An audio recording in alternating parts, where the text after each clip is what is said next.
ফিলিস্তিনিদের বর্বর হামলার প্রতিবাদে ঝিনাইদহে বিক্ষোভ। ফিলিস্তিনিতে বর্বর হামলার প্রতিবাদে ঝিনাইদহে বিক্ষোভ করেছে জেলা ছাত্র শিবির। এ উপলক্ষে বাদ জুম্মা ঝিনাইদহ আলিয়া মাদ্রাসা প্রাঙ্গণ থেকে একটি বিক্ষোভ মিছিল বের করে সংগঠনটির নেতাকর্মীরা। মিছিলটি শহরের প্রধান প্রধান সড়ক ঘুরে শহরের পায়রা চত্বরে গিয়ে শেষ হয় এবং একই স্থানে বিক্ষোভ সমাবেশ করে তারা।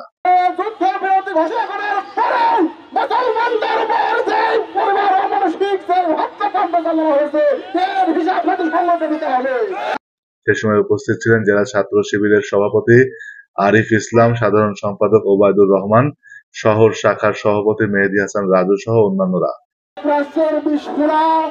ইসরায়েলকে এই বিস্ফোরণ অদূর খুব দ্রুত সময়ের মাঝে পৃথিবীর মানচিত্র থেকে ইসরায়েলকে।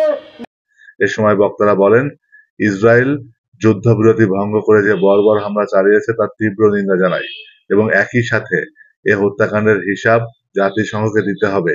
সেই সাথে বক্তারা আরও বলেন, ইসরায়েল যে বোমা হামলা করেছে তা শুধু ফিলিস্তিনের উপর নয়, এ হামলা সারা বিশ্বের মুসলমানদের হৃদয়ে করেছে।